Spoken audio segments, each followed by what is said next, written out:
Daniel Walker woke up with a strange pressure in his chest. The silence around him felt wrong. When he opened his eyes, he saw a high ceiling, elegant lamps, and the soft glow of a fireplace lighting a room far larger than anything he had ever known. For a brief second, he thought he was still dreaming. Then fear hit him hard when he realized his daughter was not beside him. Daniel sat up quickly on a couch that felt too expensive to be real. He called out softly, then louder, saying the name that mattered more than anything in his life. "Emily." His voice echoed through the vast living room, making him feel even smaller. Daniel was 38 years old and lived a modest life in Queens, New York. He shared a cramped apartment with Emily, his 7-year-old daughter, where the heater rattled in winter and the windows whistled when the wind blew. He worked as a maintenance technician for a large technology company based in Midtown Manhattan. His days started before sunrise and ended long after most offices were empty. Daniel never complained. He fixed elevators, repaired wiring, unclogged pipes, and solved problems no one else wanted to deal with. He wore the same Navy work uniform every day and kept his eyes down when executives passed him in the hallway. Few people knew that years earlier he had enrolled in night classes for mechanical engineering. He dropped out when his wife left without warning, leaving behind a short note and a child who needed him more than anything else. Emily was his entire world. She was observant, kind, and far wiser than her age suggested. She noticed when her father skipped meals, when his smile faded too quickly, when exhaustion weighed heavy on his shoulders. She believed in Christmas with a certainty that only children can have, trusting that good things happen when people least expect them. Daniel walked farther into the room and finally saw her. Emily was sitting near the fireplace, wrapped in a thick blanket, quietly talking to a woman seated across from her. The woman's posture was tense, her hands resting tightly in her lap. When the woman lifted her head, Daniel froze. His breath caught in his throat. It was Catherine Monroe, the chief executive officer of the company where he worked, one of the most powerful women in the country. Catherine Monroe was known for her sharp suits, controlled voice, and distant presence. At work, people whispered that she never smiled and never showed weakness. But now, sitting in that massive home, she looked nothing like the woman Daniel saw from afar.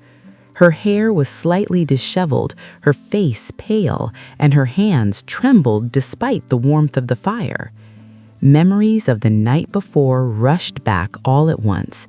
The heavy snow, the freezing wind cutting through coats and gloves, the black sedan sliding out of control on a winding road near the Catskill Mountains. Daniel and Emily had been walking home from a small grocery store when they saw the car skid toward the edge of a steep drop. Daniel did not hesitate.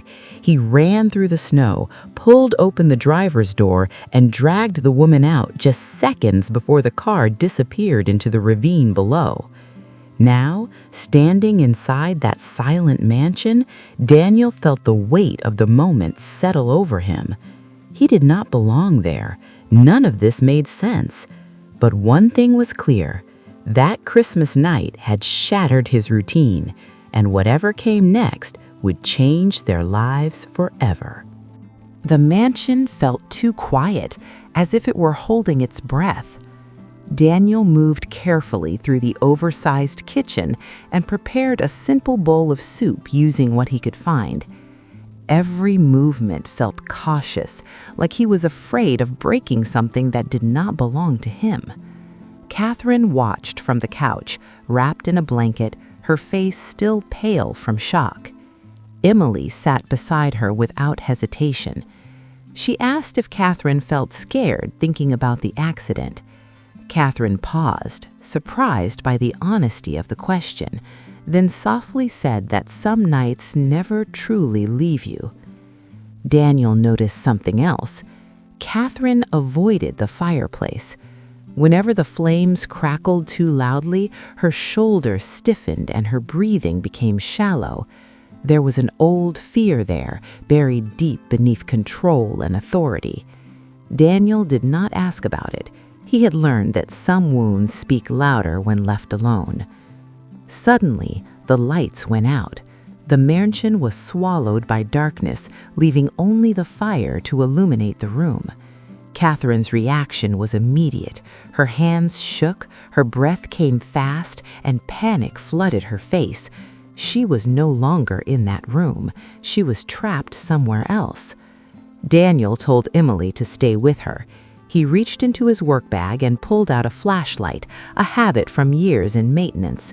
He made his way to the basement and found the backup generator. A blown fuse and a quick fix later, the power came back on. Emily clapped in relief. Catherine looked at Daniel differently now, not as an employee, not as someone invisible, but as a man who stayed calm when everything else fell apart. Miles away, inside a parked car, someone else was watching the mansion. Her name was Laura Bennett, the company's chief financial officer.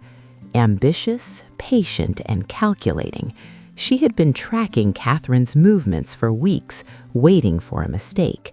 She saw Daniel enter the house. She saw the child. She took photos from the darkness and imagined how easily the story could be twisted. Back inside, Catherine noticed a necklace resting on the table. Daniel had picked it up earlier when it fell from her coat. It was old, worn, and engraved with a single year, 1998. Daniel felt his throat tighten. That was the year his father died in a building fire while responding to an emergency call as a firefighter. Catherine recognized the look on his face. She realized that year haunted him too. Her hands trembled as she turned away, unable to speak. Emily sensed the weight in the room and broke the silence. She said she believed people cross paths when they need each other most. Catherine smiled softly. It was the first real smile she had shown in years. Outside, the storm continued to howl. Inside the mansion, something fragile and important began to change. But far away, Laura Bennett was already planning her next move. Morning arrived quietly, wrapped in a heavy stillness. The storm had passed, but the air inside the mansion felt tense and unsettled. Daniel woke with an uneasy feeling he could not shake. It felt like the past was closing in on them. Catherine had not slept. She sat at the kitchen table, the necklace clenched tightly in her hand. The engraved year seemed to burn against her skin. At last, she took a deep breath and asked Daniel to sit down. She began to speak, her voice low and unsteady. When she was a child, she had been trapped in a fire in an old office building in downtown Manhattan. Smoke filled the hallways. People screamed. She could not find a way out. Then a teenage boy appeared through the smoke. His face was covered in soot, his voice calm despite the chaos. He took her hand and guided her outside just moments before the structure collapsed. A firefighter ran back inside after them. He never came out. Daniel felt the room spin. That story was his story. He was the boy. The firefighter was his father. Silence swallowed the room. Catherine's eyes filled with tears she had held back for decades. She had lived with the guilt of surviving while someone else's father had not. Daniel felt an old pain tear open, a wound he had carried quietly since his teenage years. Emily stood in the doorway, having heard everything. She walked forward and took Daniel's hand, then Catherine's. She said her grandfather was a hero. She said saving a life always matters. Her simple words cut through years of grief and blame. At that very moment, trouble was already spreading beyond the mansion walls. Photos began circulating among board members and executives. Images of Daniel, Catherine, and Emily inside the mansion were shared without context. Laura Bennett had acted. rumors started to grow. A powerful executive, a male employee, a child on Christmas night. News vans began appearing near the property. Camera flashes lit up the gates. Daniel saw them from the window and understood immediately. He was the easiest target, a working-class man, a single father. Daniel told Catherine he would leave. He did not want to destroy her career or reputation. He believed this was his burden to carry. Catherine stood up, her posture firm. For the first time, fear did not control her. She said she was done running, done hiding. The truth was finally out. The past had collided with the present, and everything they had built in one fragile night was now on the verge of collapse. Catherine chose to face everything head-on. She left the mansion alongside Daniel and Emily without hiding or avoiding the cameras. Reporters shouted questions as flashes filled the air. Catherine said nothing until they reached the company headquarters in Manhattan. Inside the boardroom, the atmosphere was tense. Executives sat in silence while Laura Bennett waited confidently, certain her plan had worked. Catherine stood at the head of the table and asked for the screens to be turned on. Security footage appeared. Images showed people lurking around her property, taking photos through windows, tracking movements.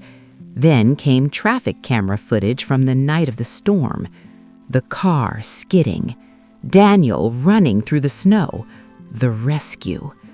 Catherine spoke with a steady voice. She said she was alive because of Daniel Walker. She told them about the fire from 1998. She revealed the connection between Daniel, his father, and her survival. The room fell silent. Laura tried to defend herself, but the evidence left no room for doubt. She was removed from her position, pending investigation. The story changed overnight. The narrative of scandal turned into one of courage and integrity. The maintenance worker became a hero, but Daniel did not seek praise. He wanted dignity. Catherine offered him something unexpected, a position that matched his abilities, not out of sympathy, out of respect. Time passed. Daniel returned to his studies. Emily grew up surrounded by stability and care. Catherine learned to live without the walls she had built around herself. 1 year later, on Christmas morning, the three of them sat together. The house was no longer silent or empty. It was filled with laughter, warmth, and life. This story reminds us that one act of kindness can change destinies, that the past does not have to define the future. If this story moved you, share your thoughts in the comments and follow the channel for more stories that touch the heart.